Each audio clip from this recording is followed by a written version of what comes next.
Здравствуйте всем! Добро пожаловать на мой канал. Дорогие зрители, гости канала, тема сегодняшней отсыпочки звучит так. Чем удивит и порадует вас судьба до конца месяца? Если тема вам интересна, пожалуйста, присоединяйтесь к моему гаданию. Посмотрите на песочек, подумайте о своей жизни, планах, мечтах, намерениях. Мысленно, либо вслух задайте такой вопрос. Чем удивит и чем порадует меня судьба до конца месяца? Надеюсь, вы настроились. Я убираю Назар. Прошу высшие силы дать мне возможность ответить на все ваши вопросы и послать для вас только самую важную, самую нужную и самую полезную информацию. Итак, давайте же посмотрим, чем удивит и порадует вас судьба до конца месяца. Так, ну что, поехали. Прежде всего, здесь идет ситуация выхода из очень затруднительной ситуации. Здесь много всего накручено, поэтому каждый на себя, стягивайте, кому что подходит. Потому что здесь разброс. У кого-то по здоровью проблемы, а у кого-то с деньгами проблемы.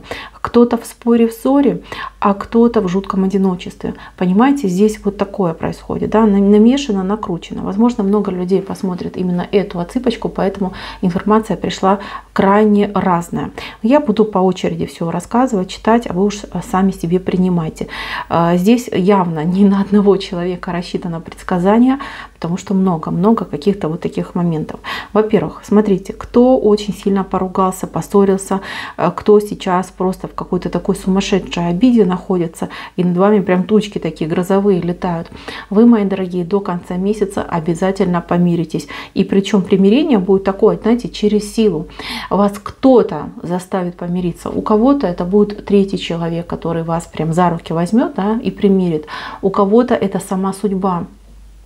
Например, сломается у вас какой-то предмет, и придется звать человека, чтобы вам помогли. Вот такой момент происходит. То есть будут вас соединять, мирить, примирять. То есть и люди, и высшие силы, в любом случае примирение будет. То есть то, что происходит сейчас, эта ситуация до конца месяца себя изживет. Вы помиритесь, и уже в другой месяц, в новый месяц вы входите именно в дружеских, любовных, хороших, таких открытых отношениях, когда нету камня за пазухой и нету каких-то обид. У тех, у кого проблемы со здоровьем, здесь знаете, вот какое-то идет состояние, кто-то действительно болеет, а кто-то боится, то ли боится заболеть, то ли вот какая-то прям, страх за свое здоровье идет, может быть, вот эти прям приходят, может быть, вы не хотите что-то делать, а вас заставляют, вот этот момент происходит. Здесь прям такая вот напряженная ситуация, как будто бы, вы в клеточке сидите, как будто вас вот так прям тиски сжимают. Даже, кстати, вот кто сейчас болеет, не дай бог, вы можете чувствовать, что вот прям такое ощущение, что не продохнуть. К концу месяца пойдет улучшение. Для тех, кто болел, здесь однозначно будет исцеление, выздоровление, улучшение состояния, прям какая-то ремиссия, пойдет. А у кого было именно психологическое такое состояние, у кого-то, кстати, уже очень сильная депрессия может проиграться, то здесь, мои дорогие, вам хороший совет придет. Хороший совет, который даст вам идею, зажжет в ваших глазках надежду, и вы действительно уйдете с этого поля, с этой дороги тоски и переживаний, скинете с себя это черное одеяло и действительно пойдете к процветанию, к успеху, к достижению, и уже не будете так сильно бояться, так сильно переживать. То есть вот эти страхи, либо вот это перенуждение какое-то, либо страх заболеть, они вас покинут. Вот хорошее слово, доброе слово, какая-то хорошая, благая, тут даже не весть идет, а вот какой-то разговор, возможно, возможность какая-то появится, что-то вам раскроется.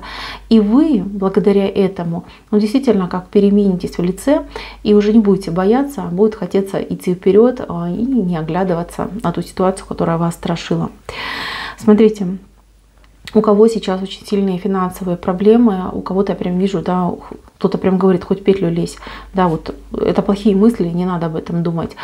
Знаете, Но я вижу, что эти проблемы, они на вас как-то вот комком сквалились, да, вот прям нежданно-негаданно, прям выстрелило. То есть вы хотели одно, получилось другое. Кого-то могли обмануть, прям в прямом смысле слова, а кто-то, ну, и обманываться рад, понимаете. Здесь я не буду говорить, что вы абсолютно ни при чем, и что вот там злые люди, да, вам проблем наделали, деньги у вас украли. Хотя, кстати, у кого-то может быть такая ситуация. Здесь вы тоже либо доверились, либо позарились, либо соблазнились на что-то, либо где-то не смогли жесткий отпор дать, да, и там прям сказать четко нет, нет и все, вот как хочешь.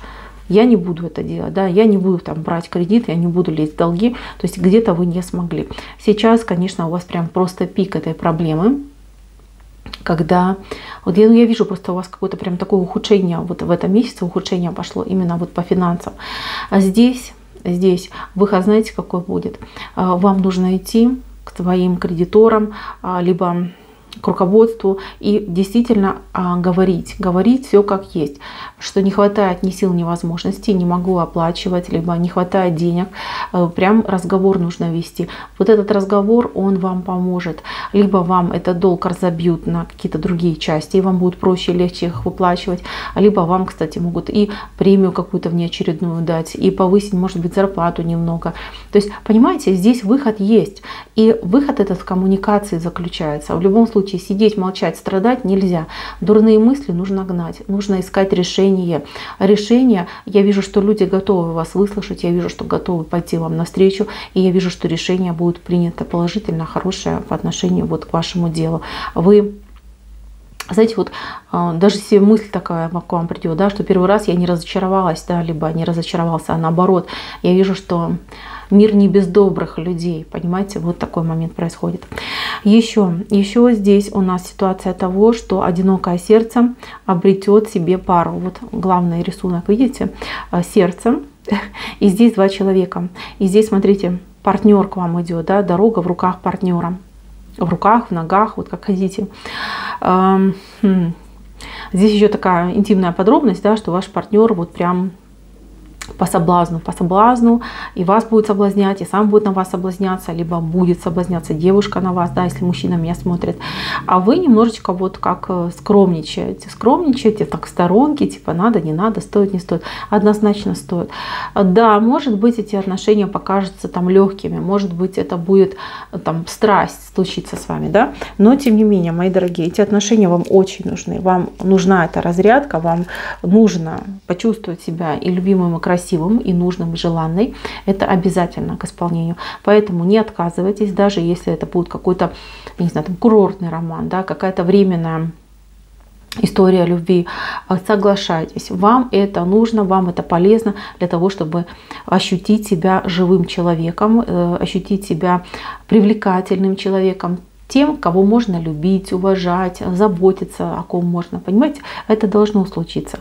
Человек хороший идет, я не буду тут говорить, может быть, человек немножечко в маске ходит, может быть, играет на публику, но, знаете, это неплохой человек. И с этим человеком можно построить отношения, и не только страсть испытать, но и действительно вот прям и брачные отношения можно будет выстроить. А главное, понимайте, что этот человек именно идет к вам, не случайно, там кто-то забежал, попался, а именно человек идет к вам для того, чтобы с вами выстраивать действительно какие-то отношения. И человек с открытым сердцем идет. Да, вот все, что у него будет в сердце, в голове, все это будет и на языке. Человек будет очень активно ухаживать, либо, например, девушка будет очень активно проявлять интерес в вашу сторону, если смотрит меня мужчина. В любом случае, дорога в руках вашего будущего партнера. И, кстати, у кого-то может быть и ситуация того, что любимый человек вернется из какой-то длительной командировки, поездки, я не знаю, может быть, с вахты вернется. А человек прям, я вижу, если ваш любимый человек, да, муж вернется, то будет вас преследовать, особенно по интимному делу. А вы уже прям будете прятаться и убегать, говорить, все, хватит, я больше не могу, пожалуйста, чуть-чуть передышечка дайте мне. Такой момент тоже может присутствовать. Знаете, кстати, человек приедет не с пустыми руками, привезет вам подарки, всякие там И вкусняшки могут быть, и нужняшки, и денежку привезет, все привезет. То есть с хорошей дороги он к вам возвращается. Единственное, что мне не нравится, что сразу вот как-то могут люди набежать, да, вот какие-то, может быть, там, кто в долг давал, кто хочет долг попросить, все вот такие, вот, знаете, вот как попрошайки, да, могут набежать. Ну, закройтесь, скажите, что у нас нету, все, мы уехали. Отключите телефон, занимайтесь друг другом. А эти люди, они пусть подождут. Вам очень важно побыть вместе, вам очень важно поговорить, почувствовать друг друга, потому что между вами, я вижу, вот если вы были на расстоянии, да, возможно, какие-то были недопонимания, и каждый при каком-то своем мнении, которое ошибочно. И вам нужно это все прояснить. Обязательно нужно прояснять. Так, здесь я вижу, издалека человек вам едет. Видите, вот на машине едет, наверное, на белой машине едет. Человек едет не один, с кем-то, двое их. Но вот у вас с этим человеком будет какой-то разговор за счет каких-то дел. Может быть, делить вы что-то будете, либо человек будет предлагать вам какой-то, может быть, бизнес, работу, вложения какие-то, может быть, предлагать. Я вам так скажу, что у человека мысли хорошие, дельные, но для того, чтобы принимать решения, вам нужен третий. Вот третий человек, с которым вы должны советоваться, может быть, это будет юрист, может быть, это будет какой-нибудь, я не знаю, там бухгалтер, например, да, который там просчитает.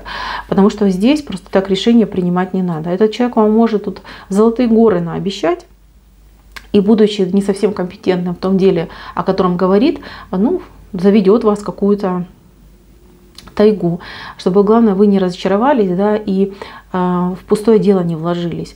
Ну нет, тут дело не пустое, просто оно может не выгореть из того, что чего-то вы можете оба не знать, да, где-то вы можете какой-то ошибочный шаг сделать. То есть в любом случае вам нужен третий, который очень хорошо в этом деле разбирается и может дать вам очень хороший дельный совет.